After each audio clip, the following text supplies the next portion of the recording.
All right, so I will call the Capital Planning Subcommittee School Research Subcommittee to order Thursday, October 8th, 2020 at 7 p.m. I'm going to read the preamble. Pursuant to Governor Baker's March 12th, 2020 orders suspending certain provisions of the Open Meeting Law, General Law, Chapter 38, Section 18, and the Governor's March 15th, 2020 order imposing strict limitation on the number of people that may gather in one place. This meeting in the Southborough Capital Planning School Research Subcommittee will be conducted via remote participation to the greatest extent possible.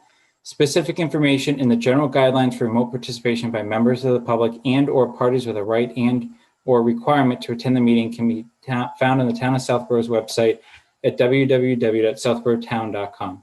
For this meeting, members of the public who wish to watch or participate in the meeting may do so in the following manner by finding the meeting at www.southboroughtown.com/remote meetings.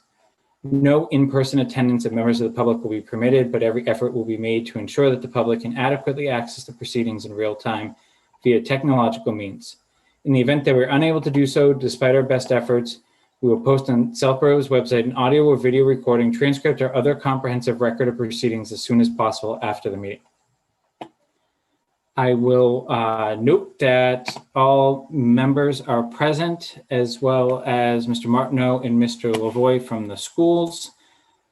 I thought what would be best before we actually formally organize ourselves is, I know we've all met in various walks through the town, some more than others, but just a very brief member and participant overview, especially Greg and Keith, given that you'll be key members of this subcommittee as we move forward. And then we can actually formally organize ourselves between Keturah, Kathy, and myself. So I don't know, Keturah or Kathy, if you want to start. Kathy, be my guest. Okay, Keturah. Keturah, I was a Martin too when I was born, just so you know. Oh, interesting. Yes, I'm a Martin. So what do you want me to do, Jason? Introduce myself? Just a brief background, just given that others are probably watching the meeting and why you're here, et cetera. Okay, so brief background. I have been working on various school committees for 20 or so years. I've worked on the previous version of the Capital Planning Committee. I have been involved, as Keith knows, in the Southborough Education Foundation for many years. I have been on advisory for about 10 years at this point. I'm an accountant by trade, and I think that's probably the relevant piece of me. Keturah, you want to go? Sure. So I have been on the school committee since, well, let's see, I'm in my 4th year. So in my 2nd term, and have an interest in all things planning and schools, and have really enjoyed my tenure so far. I'm a lawyer by background. I've been home with my kids for the last few years, so not practicing at the moment, but this is, I love doing this, and sort of keeps me busy and feel involved, and hopefully like I'm helping in some way. So, so that's me. So I guess I'll go before I turn it over to the administration. So I currently sit as the chair of the Capital Planning Committee. I'm also a member of advisory with Kathy, and previously served as the chair of the Public Safety Building Committee that went through a couple of years ago. I have a particular interest in this as my children just entered the Southborough schools. I have a kindergartner, and I have 2 that haven't even entered the school district. But I think more broadly, as I sat there on the Capital Planning Committee thinking through what this decision means for the town, not only just for the schools, but potentially what other groups in the town may be impacted by any decisions that come out of this subcommittee, and ultimately the Southborough School Committee's vote, as well as the Board of Selectmen and what we decide to bring forward. I think obviously we have a very important mission in front of us. So Greg or Keith, up to you. Who wants to go first? So I can start, and then Keith can follow. So I'm Greg Martineau, the superintendent, and this is my 6-year, 4th month in the district, 5 years as an assistant superintendent, and 1 year and 4 months as a superintendent. It's been an amazing journey, and I feel very privileged to be the superintendent of the communities of Northborough and Southborough. This is my 28th year in education. I have worked in numerous districts in Hopkinton and Westwood and Shrewsbury, and have been part of either the tail end of building projects or the beginning of building projects, which are very exciting and very important in terms of kind of the long-term vision of the community. And, I think that the community's greatest asset are its children and its school system. And, I think it's part of our work to make sure that that legacy continues and the future is bright for our educational system. And good evening. My name is Keith Lavoie. I am currently the Director of Operations for the Northborough and Southborough Public Schools.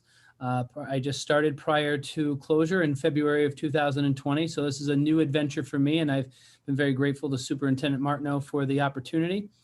Prior to that, I started my career as an educator in Southborough at Trottier Middle School, and then became assistant principal in 2004, and then became the acting principal in 2009, and was able to become the principal there and serve there for 10 years as principal, and just recently made the adjustment. So certainly echo what Greg said. It's very exciting to have these type of opportunities to think and plan, knowing that I've had the 20 years of experience in the town, meeting many different people in a variety of different ways, and seeing how the schools melt with all that is such an important part of what we do for our kids. So I'm looking forward to this opportunity to serve.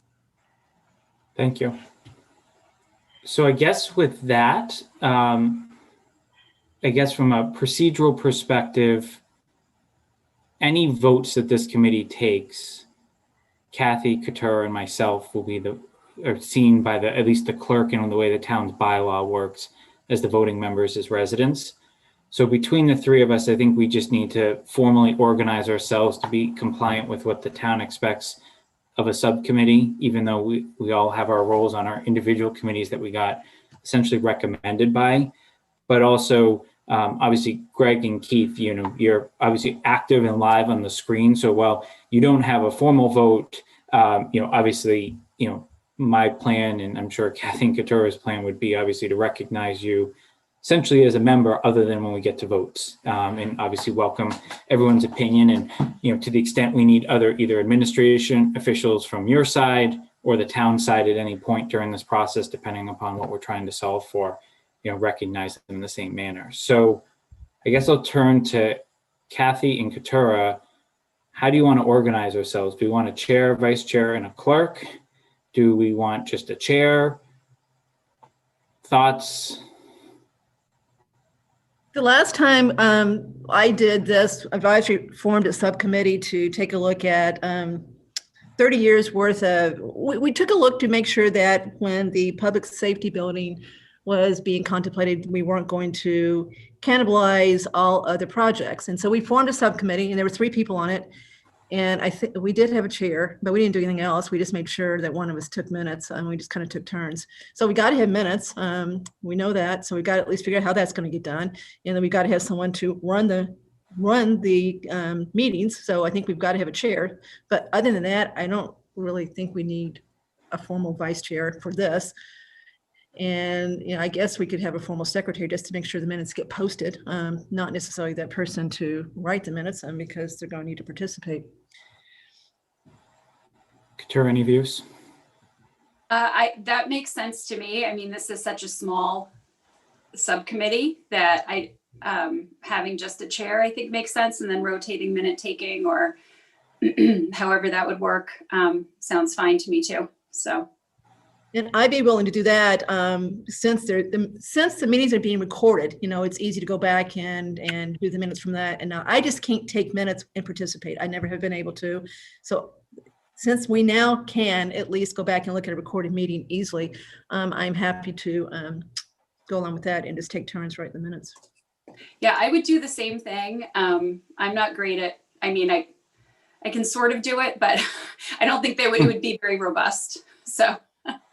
It would probably just be the agenda transcribed down onto a piece of paper. So I think that's fine. Okay, and just so everyone's aware from a technology perspective, there's basically redundant recordings of each of these meetings. So if for whatever reason the YouTube, my understanding of this is if the YouTube feature fails for some reason, there's also being recorded through Zoom. So the town has two ways of going back and pulling the video for whoever. And I think we should just take turns regardless of how we vote on chair. I think we should just rotate between the three of us and maybe just scribble down at least banners under each agenda item, but I'm sure we're going to remember where we're going with these conversations, given how small the group is. Mm-hmm. So Katura, I don't know how well you know Jason. If you want to be chair, just say so. I don't want to be chair. Jason runs the committee better than anyone I've ever seen in my whole town and the whole time in Southborough. So I'm happy for Jason to be chair if you want Jason to be chair. But if you want to be chair, we can talk about it. Thank you. I have no particular desire to be chair. I mean, I'm excited to participate in this, but I think Jason, having had the experience of being on the public safety subcommittee and having sort of been through all of this, I'm happy to have him do that. So I think that makes sense. Do I have a choice? Well, you do, but not much of one. Yeah. If it is so moved on that, I would be inclined to accept. I think there's a lot of synergies between obviously what capital planning then needs to take from this and go think about, and especially if there's directions coming of which way this analysis is leaning, so that we can start to direct our efforts, on the municipal side. So I'm fine with that if that's where we decide to go.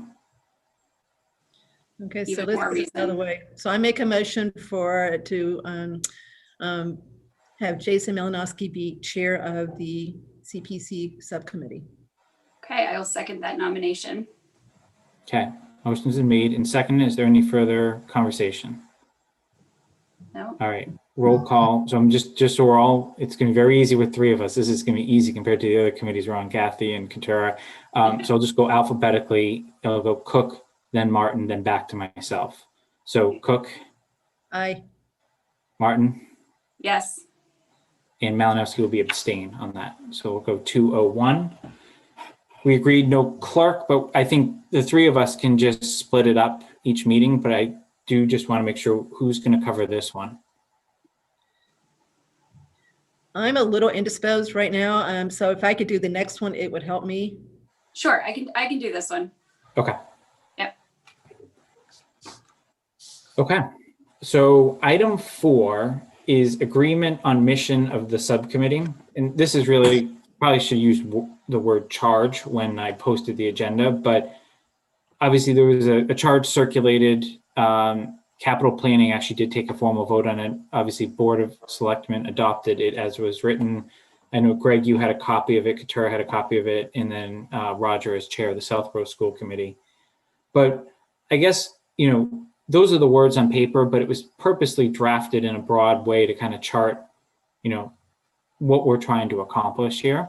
So I think, Greg, and not to put you on the spot, but as superintendent and leader of the district, I think it would be fair for you to go first, at least in terms of what you, and then obviously if Keith has anything to add, would like to get out of this process, and what you see as, maybe some of the ultimate decisions that this small subcommittee will ultimately be going back to the Southborough School Committee and many other committees with recommendations on.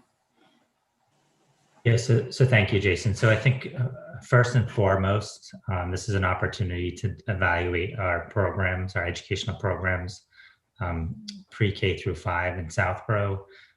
Really thinking about, what are the strengths, what are the challenges, what types of experiences are students receiving through the 3 elementary schools. So that's probably the most important component of the work that we need to do, and we would do that regardless. And the second is what type of space and facilities are required to accomplish those types of programs. We're very fortunate. Finn and Woodward are amazing buildings, and Trotter and Neary. And Neary needs some investment. So, whether it's looking at roofing, windows, repairing the parking lot, there is an investment that will be needed in the next several years, and really looking at, if we look at the program that we want to create and the type of facilities we need, are there opportunities to look at NERI and look at our facilities in their entirety and make some shifts and moves to benefit that program that we're trying to create. Keith, anything to add from the administration side? I got a thumbs up. So Katura, I'll go to you next in terms of, obviously you've sat on the school committee now in your second term, as you noted, and I candidly have not watched all the school committee meetings, but I know at least I watched where this was discussed and the committee put you forward, at least as the representative. So any goals from the perspective of your elected seat that you want to throw out there? Any goals? I mean, my goals would align with what Greg just said, as far as reviewing the needs of the programs that the schools, are offering and would like to offer, making sure that our spaces are in alignment with that, and doing so in a compatible way with the town's goals, if there are, needs there too. So making sure that it's all aligned while also, keeping our schools in a good place for providing excellent education, which is what we currently do. So. Kathy? So I don't know if you want me to do this now, Jason, but at some point early on, I'd like to at least go back to the last time we did this, since I was on that committee. And I don't think anybody here was. I know you've probably read the report from last time, but there's some things not in that report I wanted to make sure were brought out before we get started, and make sure that we're on the same page as far as kind of where we're starting here. So I can wait for that piece, Jason, if you want me to. So I'm going to ask you to wait 30 seconds. And the only reason I'm going to ask you to wait 30 seconds is maybe we should just get a general agreement of, I literally moved into town right in and around the time that work was completed, that this group, right, both the voting and non-voting members, believe that that's the right starting point to start with our exercise here of looking at what was completed back in and around early 2013, and that should be the benchmark, type of deliverable we're going to ultimately have at some phase during this to inform the ultimate decision-making around enrollment, school facilities, et cetera. I mean, I would think that would be a part of what we're trying to do. Maybe, can you give us a little bit of background? One thing that I've been thinking is, as you haven't been at the school committee meetings, and there's no reason you should have been, I don't know if all of us have really been filled, or the three of us have been filled in as to the background for the subcommittee and sort of what the goals of the broader capital planning committee are with respect to what they're hoping the subcommittee will accomplish. And I think that will help. That will help us to all frame our thinking on where we're headed. That I should have done that. So it's going to be more than 30 seconds, Kathy, but I think it's a really good question. So, and feel free to chime in, Kathy, obviously sitting on the committee, but we were formed back in March.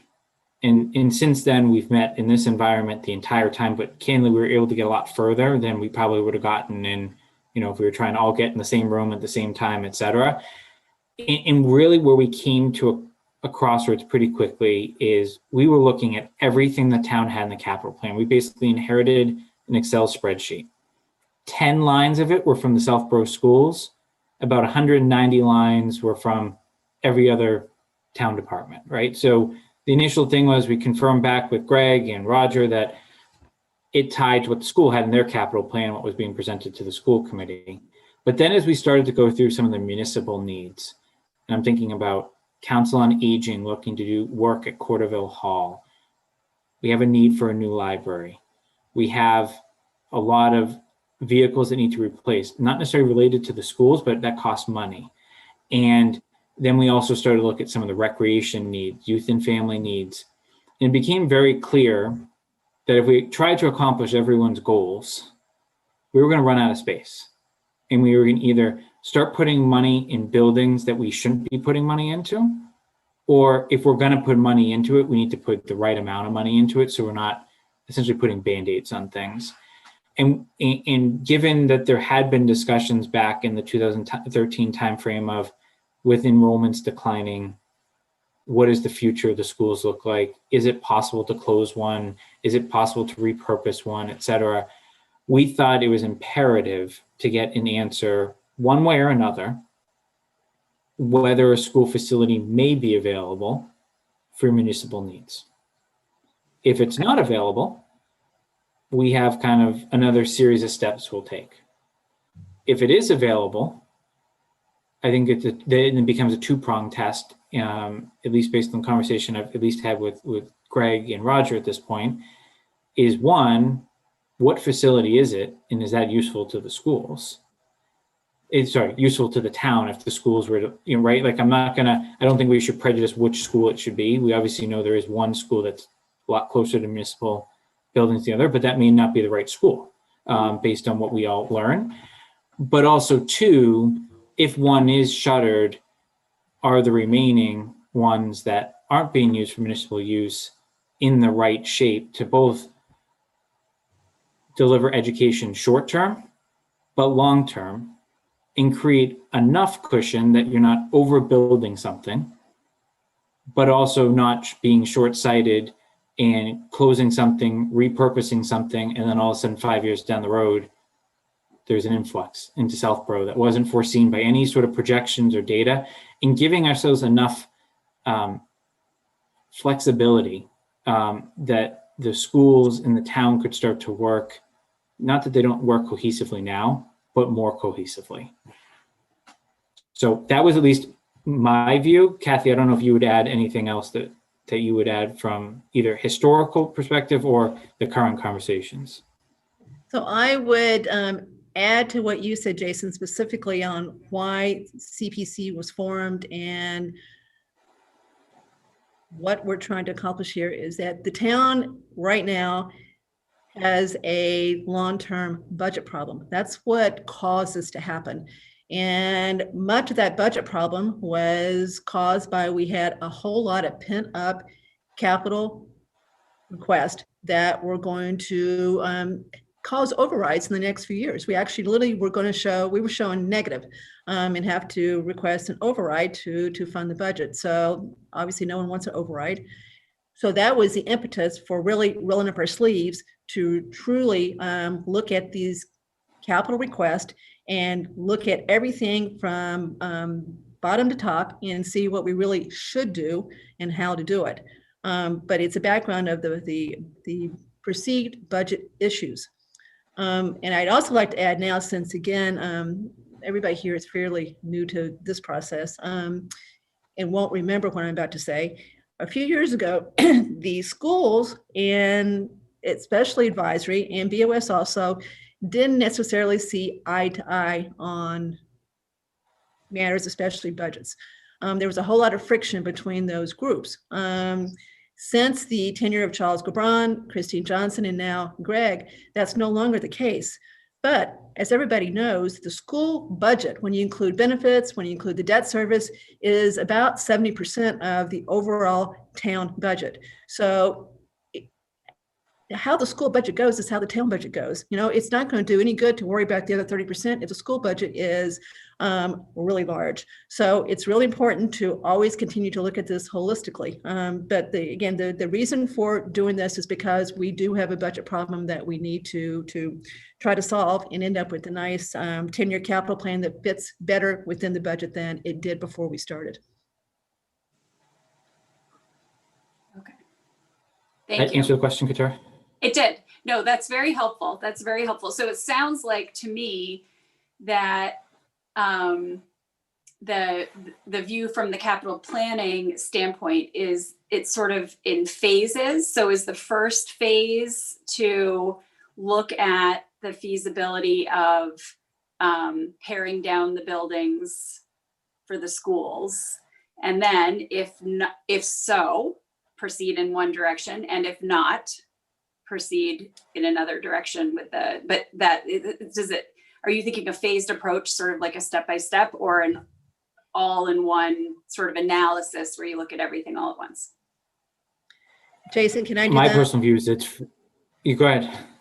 So Katura, I do think we've got a decision tree to kind of knock off one at a time. And the very first question is, can we, with the projected population of school children, can we responsibly consider closing one of the 4 Southborough schools and go back to 3 schools like we used to have prior to 2004? So that is the threshold question. If you can't get past that, then we're done. So if we get past that, then you get to a next question, which school, is there more than one school on the table that we could do? And so we decide, which schools would be amenable to that. So each question seems to lead to the next one. So you got to get that question answered first before you go on. So you're right. That is our first question. Can we do it? And I think from a governance perspective, at each of those steps, I think we'll have to the 3 of us will have to pause, right, and go back to the decision makers, right? And I think it's going to start obviously with your Southborough School Committee, that is, right? Present it, make sure that everyone's on board with the approach. I think there will be concurrent presentations, at least how the charge is drafted, to capital planning, and then there'd be more what I call a readout once those 2 committees have voted, given that's who we're all representing, to BOS and advisory. And I think we would want to make sure at each one of these phases, and I know it was raised in our capital planning discussions, or maybe it was advisory, Kathy, blurring the 2 meetings. I think it was Mr. Rooney. How we involve the public in them. Obviously, these meetings are public. People could be watching us right now, but making sure people understand the decisions that may be made at certain meetings, so that there is the opportunity for questions, right? So that it's beyond this group, that everyone kind of has bought into the approach. I mean, we're never going to get 100% buy-in on anything you do, but at least that people understand the process and can ask questions maybe that this group didn't think about. So that's at least my objective with all of this is, multiple readouts, probably some redundancy, but I think given the magnitude of where this decision tree could lead us, that's important. The first decision, which is, can we close a school, is probably not as much public comment needed as the rest of them. That to me is an exercise in math and facts to get to that one. But Jason's right. Again, I'm looking at a very young group here, except for me. The last time we had a really big school decision was when we were deciding to whether to build a high school here or to expand Algonquin. And that was quite controversial, quite emotional, took quite a long time to do it. And the decision that ended up being made was one that actually was not made based on the data that was presented. So let me just point that out too. So we do have to be very open. We have to be very careful and just know that there will be a lot of interest in this decision. If we get to the point that we think this could happen and the school committee continues to, the school committee decides they want it to happen, then yes, then the hard work probably starts at that point. So Kathy, I think agenda items 5 and 6 in terms of review of prior data and creation of actionable goals go together. But do you think, I'm open to you kind of presenting any other history that you don't feel like has come out through Katura's question that you want at least everyone to be aware of before we go marching down maybe into the weeds a little bit? Is that a fly in your office, Jason? Yep, there's a fly. All right. It reminds me of last night, right? Don't let it land on your head. We're getting a picture of this. Let's time it. All I want to do is add some details to this report that aren't obvious in the report. I think it would help because you read this and you can say, okay, well then why didn't we do it? It clearly says we could, 17, 18, we really could, but we didn't. So why didn't we do it? So Keith, you may remember Linda was chair of the committee. I do. I think there was about 20 people, and it was a lot of school. There was a few people from town, but it was a well-run committee. In the end, as you saw in the report, it was concluded that we could close a school. And back then, the school that would have to have been closed would have been Neary. Because Woodward was still too new. We were still getting reimbursement from the state that we would have to have paid back if we closed Woodward. So we couldn't afford to close Woodward back then. That's no longer the case now. So that's one thing that's changed. We've got a choice of closing any school at this point. The debt's going to be paid off in 2023. This won't happen right away. So we've got, the timing's right. So we will not have to worry about losing a state reimbursement for this. But more importantly, I just want to make sure everybody understands, because this is not obvious in this report. Yes, it was concluded we could go from 4 to 3, that we showed several different configurations that also involved Trotter in each one of those. So there were some configurations that we were going to move 5th grade to Trotter 2.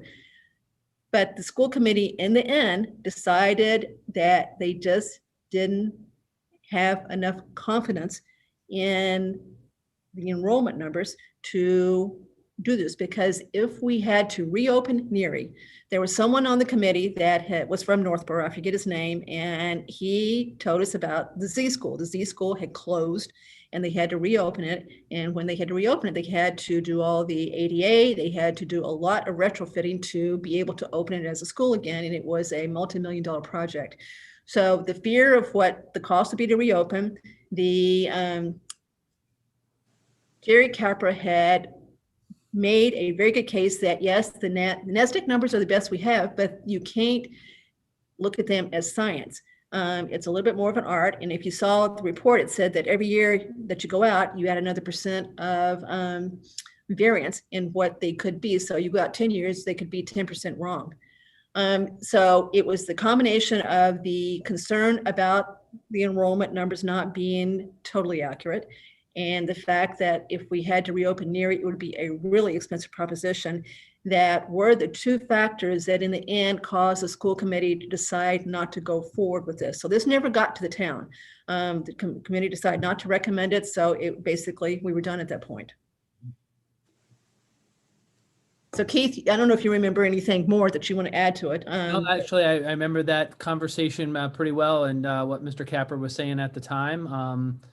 You know, I do recall that pretty vividly, actually, because it impacted Trotter. So it was certainly something I was paying attention to at the time. So can I just, oh, I'm sorry. Go ahead, Keith.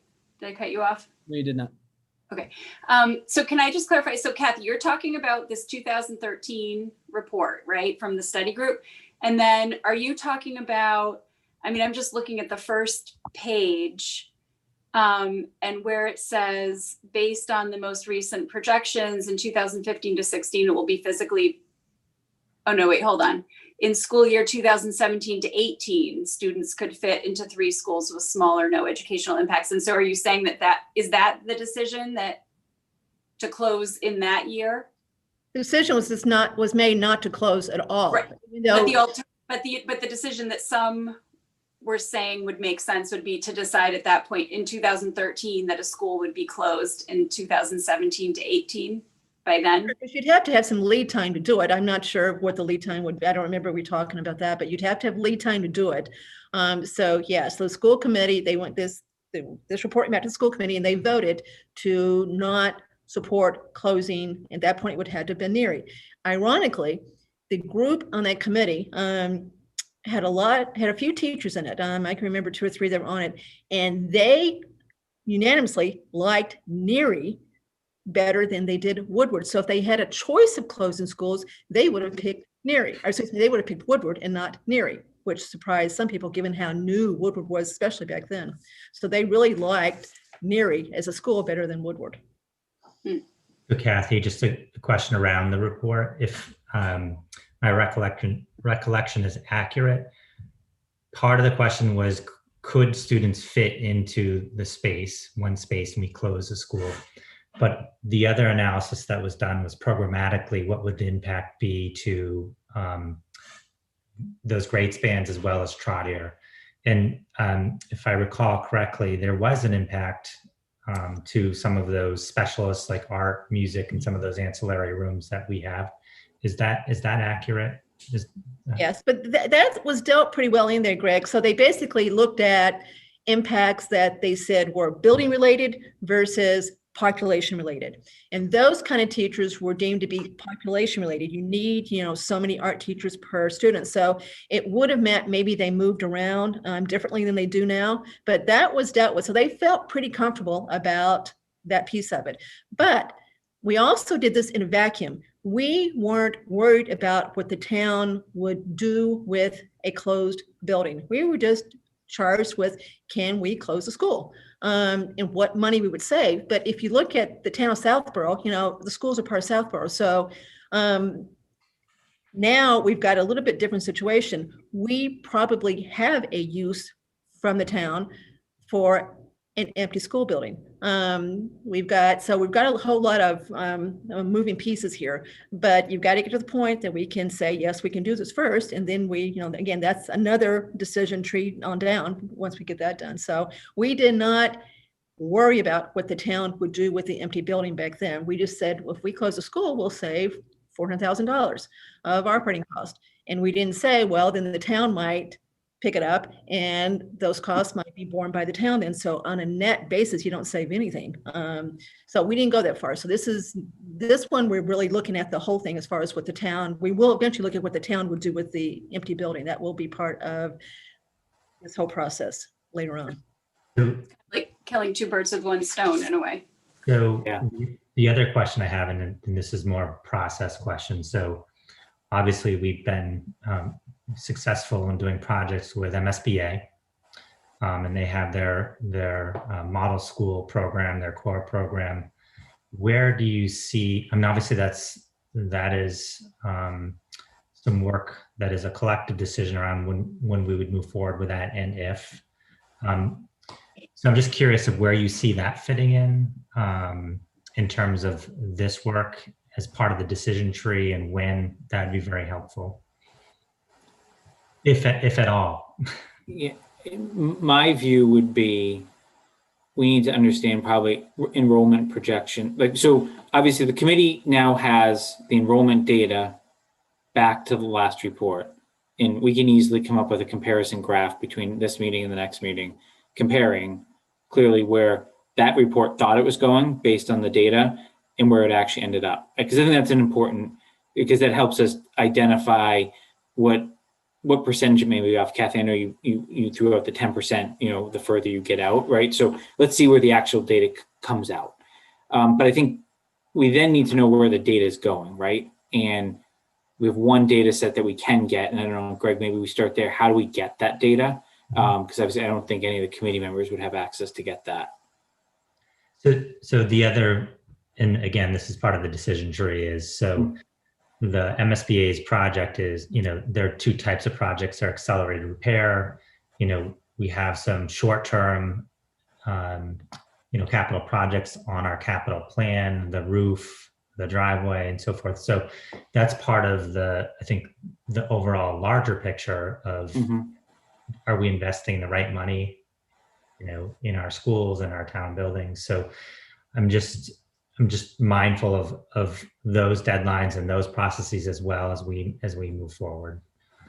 For example, Neary roof, that is an aging roof that is, does not have a long life in terms of current condition.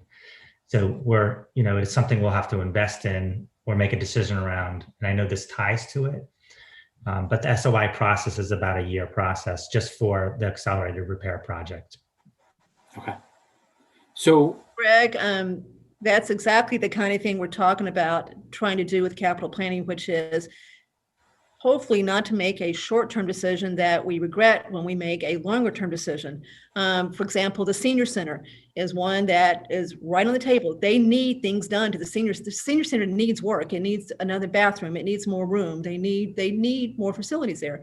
But if we were going to move them out because of what we're doing here, because we're going to have an empty building, do we then want to spend that short-term money knowing that it would be short-term money and probably just going away? So what you just said, Neary, is a perfect example of the same thing. If we're going to rehab Neary significantly because we think Neary should stay open and Woodward should close, for example, do we want to try to let that roof last until we can truly get these plans made and have a new roof be part of that? So this is why this is going to be hard.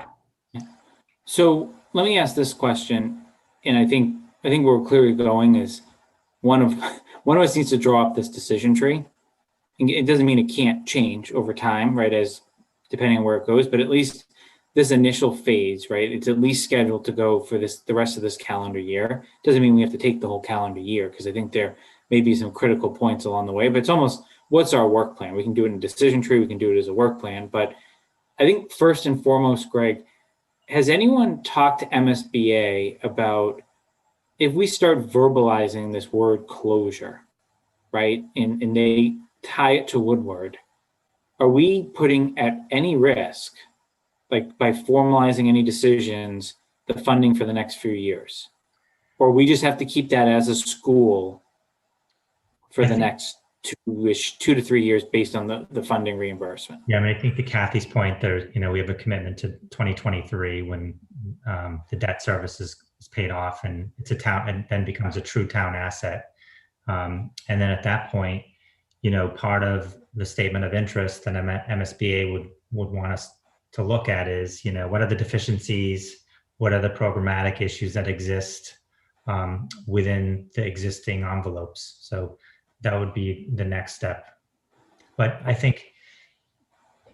don't think it would be a mark against the town if that's conversations and discussions, because those are the types of conversations and discussions that MSBA wants communities to get involved in. They don't want you to look at a singular project. They want you to look long-term across multiple buildings. They want you to look at big picture in terms of the community. So I think it's an alignment with what they would want us to do. So if we could find out whether submitting an SOI before the end of fiscal year 23 would impact us at all.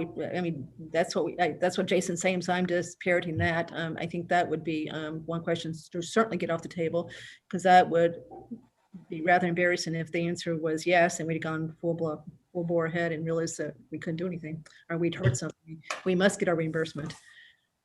So the last thing I wanted to mention, as far as the previous study, you'll note in it that it mentioned that the NASDAQ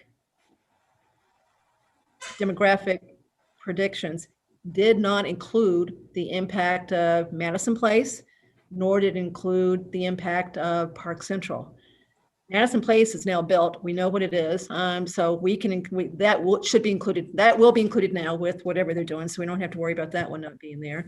Park Place probably still won't. So we absolutely have to consider Park Central, sorry, not Park Place, Park Central, with these numbers and make sure that we have adjusted them for probably the worst case scenario, because we really got to convince people that, we know that based on NASDAQ numbers, putting cushion in, putting Park Central possibly in, we can close a school. I mean, we can't, pull this so close that, 3 years we go, we've made a mistake here. We've got to reopen. We've got to build another school, because now we're using the building for something else. So one of the New England School Development Council, one of their, obviously every year we get the NASDAQ projections, but schools that are embarking, on larger projects or want more fine-tuned data in terms of enrollment numbers and projections, they do have a different level of analysis that they will come in and do and look far more closely at real estate sales, demographics. I mean, they use birth rates already, but that is one component that potentially could be looked at to get really solid, accurate projections for at least the next, 5 years. And how long does that take, Greg? A few months. I don't think it takes, I can find out, but if I recall, it's 4 to 8 weeks, a couple of months. So Greg, might they be able to do this in maybe two versions, one with Park Central, one without Park Central? So we've got two sets of numbers, and then in January, if Park Central gets resolved one way or another, we'll know which numbers we should use. Yeah, so we'll have, obviously we receive the projected enrollments from NASDAQ annually. And those are still good projections. Obviously, the closer you are to the year, the more accurate they are. But what the more in-depth analysis would do would make it more accurate in terms of exactly what you just said, Kathy. What if scenarios? What if this isn't built out? What if these homes sell? What would it look like?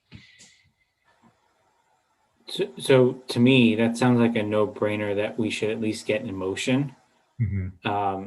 It doesn't mean we can't start working with the data that already exists, but also have that before someone makes a final decision, and hopefully it ends up being very close and there's not like some aha moment that comes out of that exercise. But I'm a big fan of belt and suspenders. I don't know, Katura or Kathy, what you think? So Greg, just to be clear, we can make a special request to them to do this. That's what we need to do. Yeah, and it obviously comes at a cost, but yes. And quite frankly, it's a good to do this every 5 to 7 years, a recalibration. Katura, any thoughts? Yeah, no, I think it makes total sense to get that. I think we're going to need these numbers if we're undertaking this analysis at any level. So, and I think to have them take a specific look. Do you know if they did that for the last study? Did we have this in-depth analysis, or was it just standard numbers? Because they were way off. So they were like hundreds of students off over time, which I know there's some sort of deviation, but it's it'd be nice to know. They're off the bad way, right? We've got more than what is projected in this. We have like a couple hundred more, yeah, at this point, yeah. And that's pretty significant. So the answer is, and I'm not positive, but I'm very, well, if we had asked them to do what we're thinking about now, they wouldn't be saying these numbers don't include Park Central or Madison Place. They would have asked them to consider that. Madison Place was going to go forward at that point. That was a fact. So I am pretty confident we just used whatever they normally do to do this report.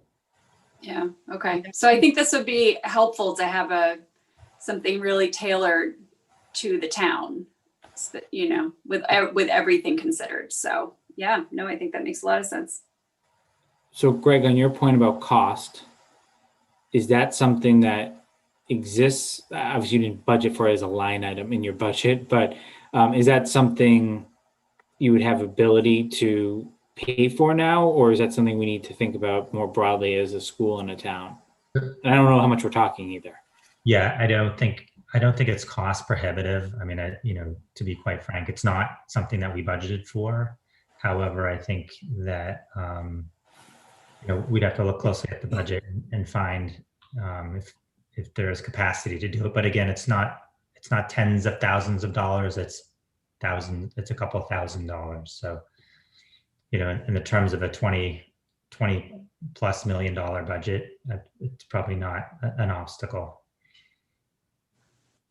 So unless Kathy or Katura disagree, I think we should investigate what the cost is and get it in motion. If it's going to be tight for whatever reason on the school side, we do have a budget on the capital planning side.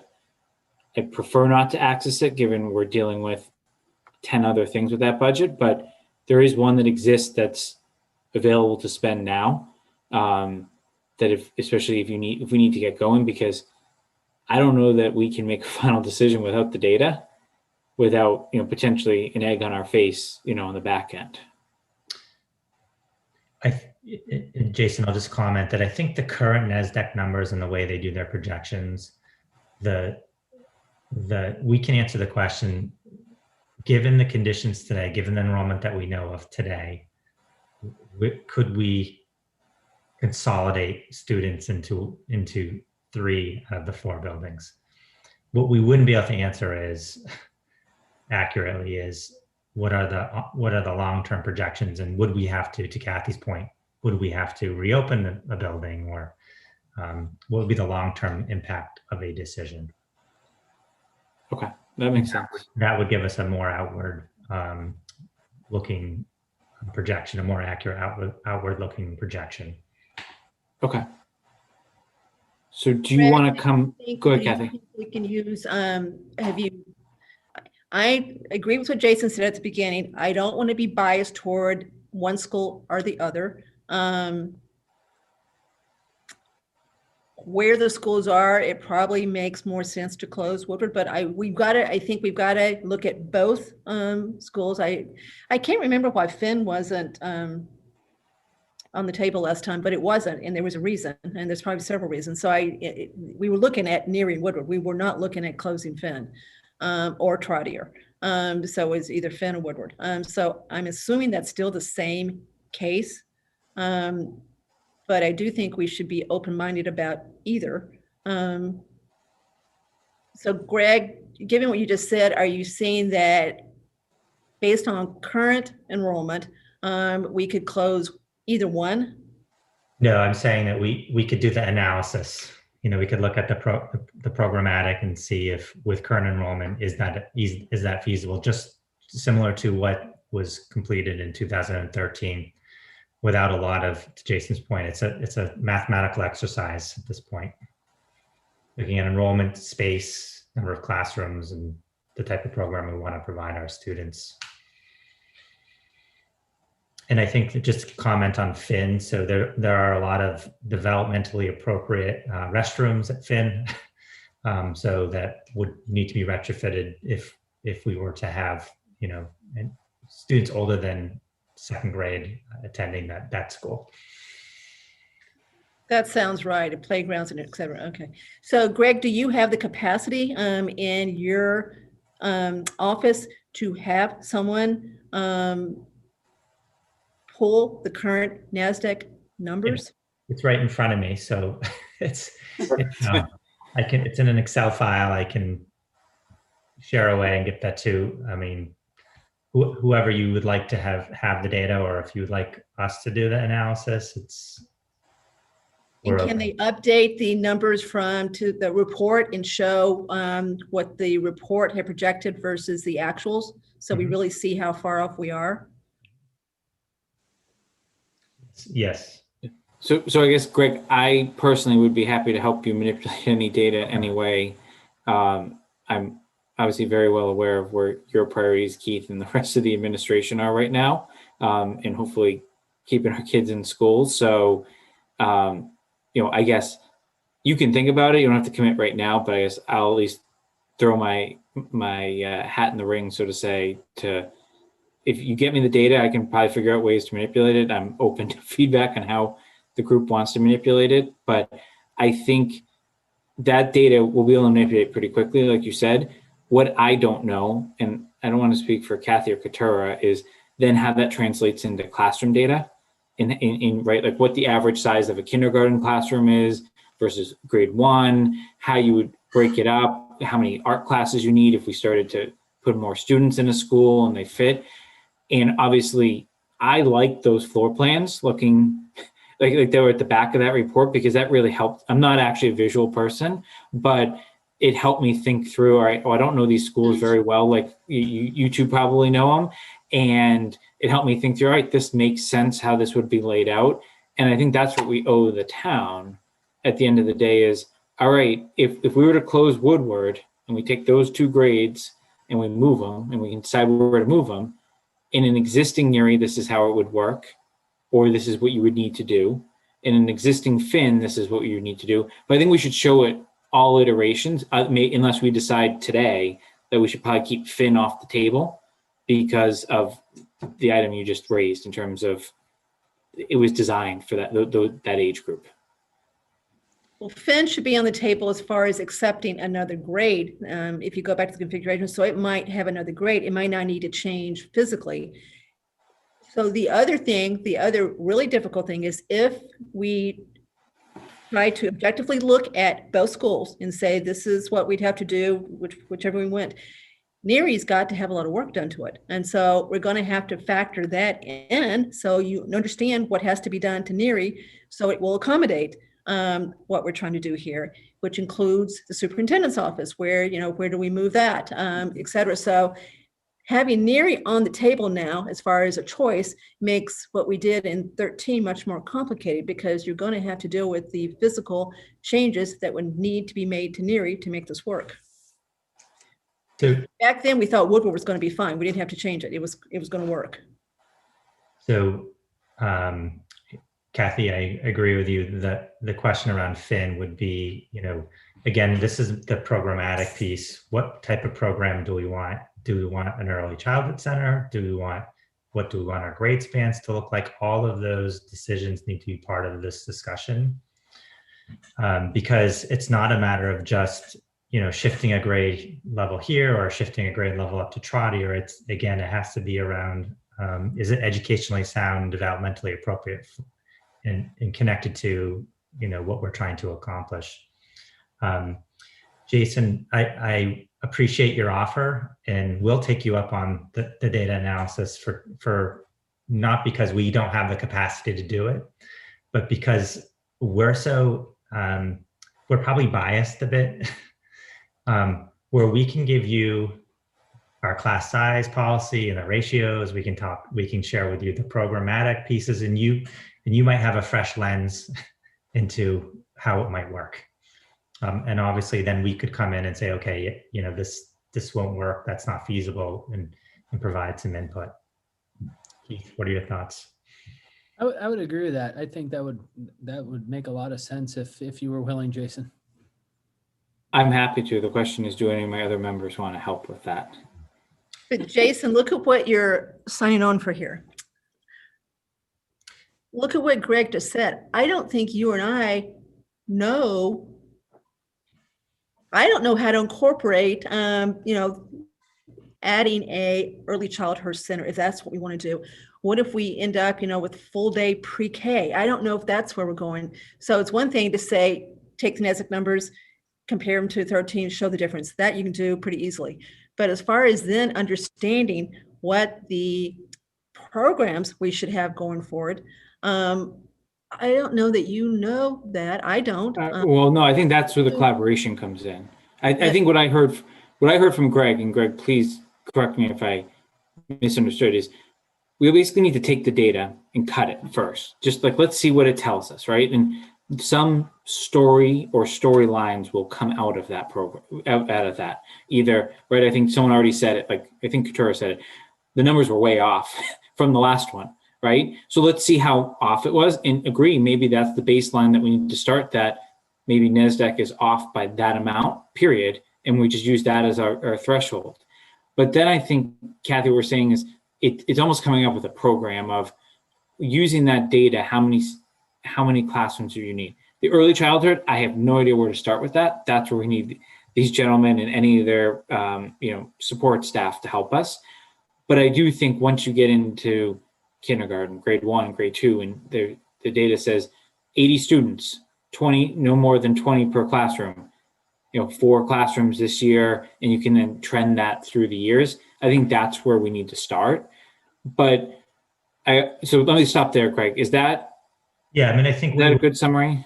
Yeah, and we could give you some criteria around, okay, these are the types of programmatic components, and Katura, please correct me if you disagree. These are the type of programmatic programs we want to continue to sustain. And we also, like our music, physical education, and we can also talk about, our early childhood program at Finn right now, and what the future might look like in terms of, obviously we at one point we were half day kindergarten, now we're full day kindergarten. So there's a trend to moving to full day pre-K. So, giving you some of those parameters and saying, okay, here's what we're thinking is going to happen. Here are the things are non-negotiable in terms of programs, and again, working collaboratively to let you take it and make what you think would work, and then sitting down and having a conversation. Katura, thoughts on that? Yeah, I mean, so yes, I guess the way I've been thinking about it as we've been talking is, I wonder if an initial step that would make sense, and I'm looking at my computer because the report's up. So I wonder if the initial step would be look at the previous study. It wasn't that long ago. I mean, it was 7 years ago. The world, of this world has not, revolutionized since then.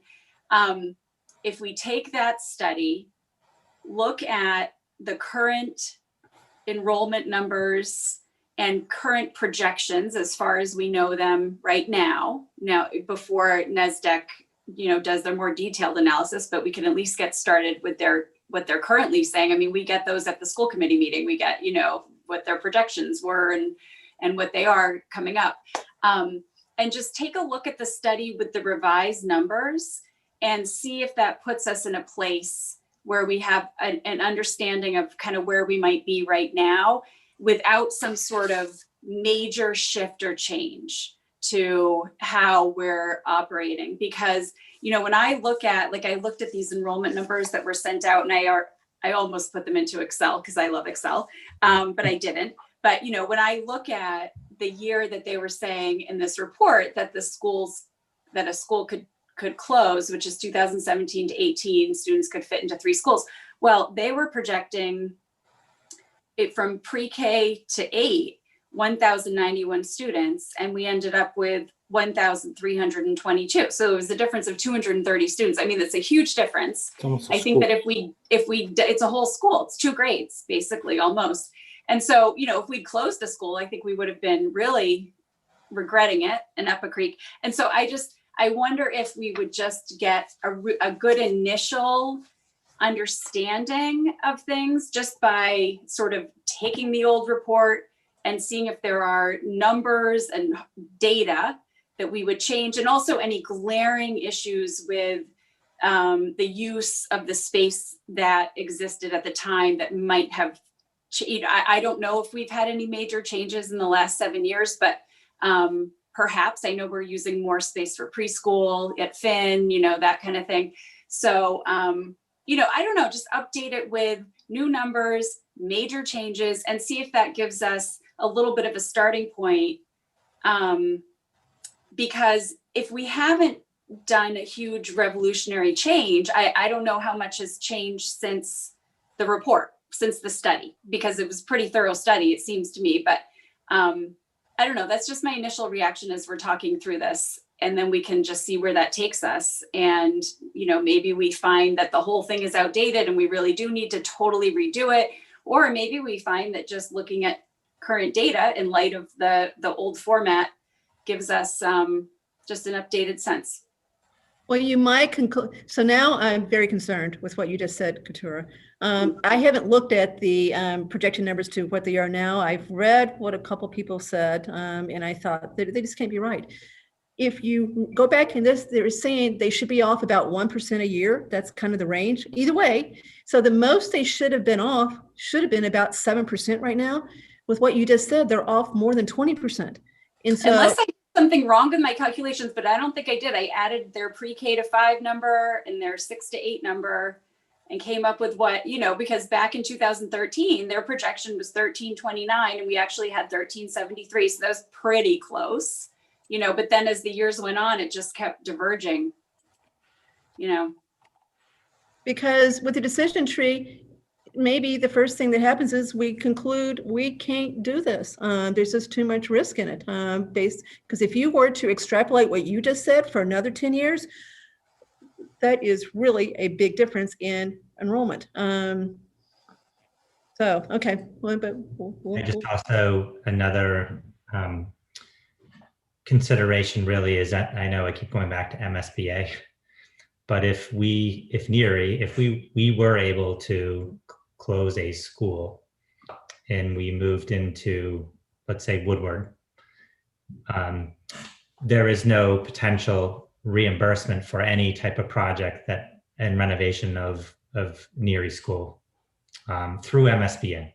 So we would have to, again, we decommission and give it to the town, and that'd be a town asset and resource. But again, it's part of the big picture thinking that I think that is important to do. Yeah.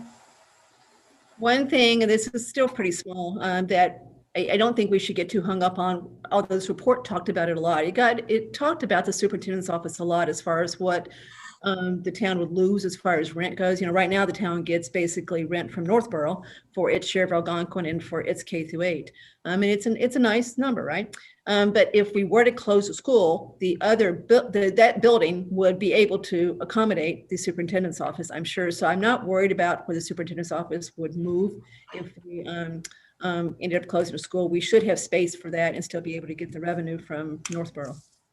Yeah, and I don't want to belabor that point, Kathy, but right, That's why I that said goes to my, But it goes to my response though to Katura early on about what capital planning was thinking, right? And this is way down our step plan, but it's like if you start bringing the school and town closer together, especially the school administration, like what shared resources could we potentially get to? That is pie in the sky thinking. It's a long time out, but right, like thinking about the duplication of functions that we have in the school, in the town, and how maybe there could be better crossover. Again, longer term, but that's where buildings and where they're situated will come into play as well. So, Greg, it sounds like you have the data, at least the most recent data that you can send across. What my other question would be, and this is more tactical, is obviously because we're in a pandemic, accessing and looking at these existing facilities. And this is me speaking because I personally have really been in very small parts, like the Trotter Auditorium, for example, for town meetings and stuff like that. I've never walked the buildings, and I think you learn a lot by walking the buildings, but I'm also cognizant of the limitations in your building. So I don't know if my other committee members would find that helpful to just kind of see the current setup to be able to visualize some of these floor plans, but let me ask them first, and I'll ask Greg and Keith how best we would accomplish that if that's something they wanted to embark on. As long as we wear masks and stay 6 feet apart, we're okay. Okay. So don't, Kathy, you find that helpful? I don't know how familiar you are with the buildings or not. I think I'm very familiar with the buildings from Okay. a lot of reasons, so I'm okay. Plus, Jason, you know that one of the big disadvantages of a 3-person committee is that 2 people make a quorum. So I didn't say we have to go together. okay. So anyway, I don't know about you, Katura. I think I know those buildings pretty well. I have all 3 of my kids have been through Finn. 2 of them are at Woodward now, and 1 is at Neary. And I feel like I know all 3 of those like the back of my hand. I've even seen the boiler room at Finn from the MSBA project. I've done the gardens out back, so I feel pretty familiar with them. Trotter is the only one that I don't feel like I can navigate in my sleep, but if that became something that we really need that we're drilling down on, which it doesn't sound like that's really a big part of our thinking right now, then I might go take a look, but I think I'm all set otherwise. Thank you. Okay. So Greg and Keith, I'll coordinate with you offline then, it sounds like. So in terms of manipulating the data, seeming it's readily available. The question is, I think leads to like, when do we want to meet next? And what do we want to accomplish in that meeting? I've heard 2 things. We have kind of a step plan of where we think this may go, that we should at least outline the initial phases. And 2 is this data manipulation classroom sort of exercise. Is there anything else we should be doing before the next meeting, in anyone's opinion? I don't think so. I think that's the critical path, is to do that first. Makes sense to me. I mean, Okay. Katura, I don't know if you realize what you said a minute ago, but you said we would be up a creek if we had gone ahead and closed the school based on what we think actual enrollment is. Well, that's what we're talking about doing, is closing the school with the actual enrollment that we have. So I think that critical path is to basically show how far we were off. So we really have a idea of how much reliance to put on the NASDAQ numbers, and then try to see if we can take the numbers today and fit them in 3 schools.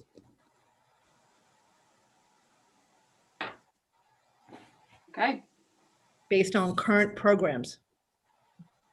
So if I take the numbers, Katura or Kathy, do you want, one of you want to try to outline a step? Like, I don't care what, I'm indifferent on format, but either a decision tree or a step plan here, at least for the initial phases, so we can all make sure we continue to be aligned. I actually did a decision tree. I was sitting around today and I had a notebook, so I started scribbling. So I've got a decision tree scribbled out. I just don't have a way, couldn't get it on a computer. Okay. So I'm happy to do the decision tree. Then at least propose one and draft, and then we can work on it. Okay. So then the question is, when do we want to meet? And I know what the question is going to be to me is, how quickly could you That's right. But so let's talk in a general sense, is everyone's weeks relatively consistent? I know, Greg, you had said Wednesdays are just no good because of obviously the many school committees they meet. I know mornings were not great. So do we want to try to meet late afternoon or this early, mid to late evening, whatever you want to, I guess, depending on how you view it, timeline, and if there's days of the week to avoid other than Wednesdays? That's, I guess, let's start there, and then we can figure out how many weeks out we need to go. Yeah, Wednesday's not a great day for me either in general, just because we have things. But other than that, I'm pretty flexible. Greg and Keith, my guess is your schedules are probably more difficult to navigate. I mean, my meetings are, I mean, it's good if it gets penciled in as a kind of a reoccurring meeting. It's predictable. But the 7 p.m. meeting actually works really well. And especially if it's Zoom, because I can get home 6:45 and then attend this meeting at home. So Tuesdays and Thursdays, 7 p.m. work well for me. And if I know the dates, I can pencil those in my calendar and schedule around those. So Kathy knows I'm a little ambitious, and she has a good way of reining me in sometimes, but I'm going to go 2 weeks out unless anyone has an objection, and in schedule every other week, just checking that avoids Thanksgiving as well. Like, I would basically bring us to, there would be the 22nd, the 5th, and the 19th.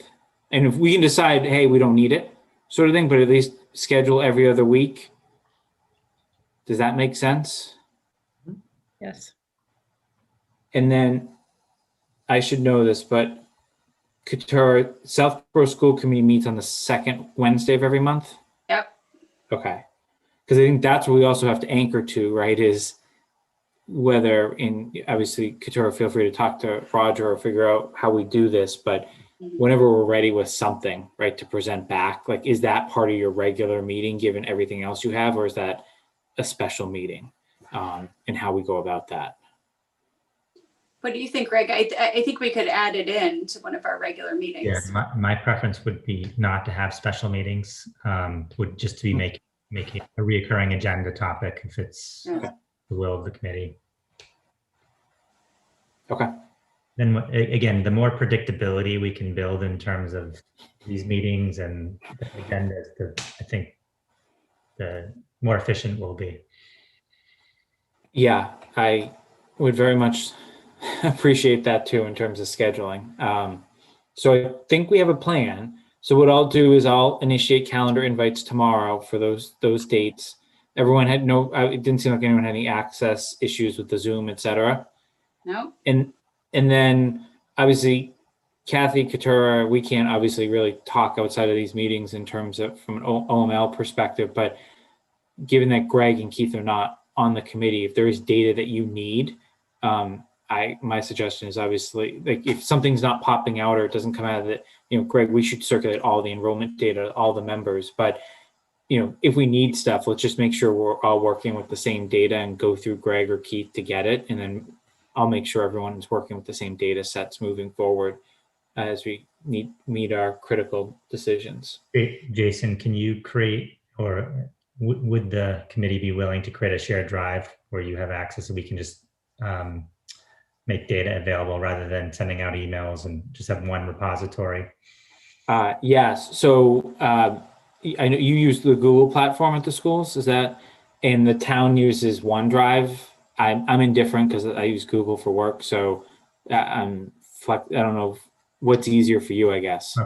Just Google at this point, I think, because okay. We have our admin assistants are knowledgeable and perfect. So if one of them wants to create it and then just share it with obviously Kathy and I have town emails, Couture has a school email, and then we'll just log in and access it that way. Yeah. Sounds great. All right.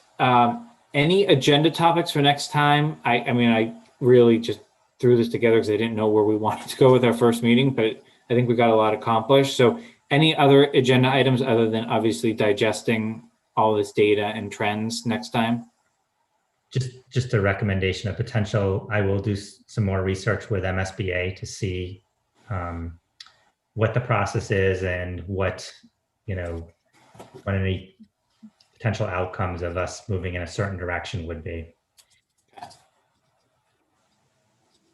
And obviously you probably have a report back on whether that report really is 4 to 8 weeks to conduct, whether you have cost considerations, et cetera. Capital planning is meeting in between, Greg. So if you do run into cost issues, certainly let me know sooner rather than later, because if we feel like we may need to absorb it there for whatever reason, at least if I have something to articulate, I don't need to wait for this committee to meet again. All right.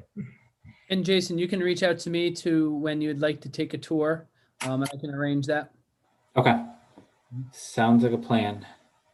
I'll just comment that there's definitely not space with a hybrid model.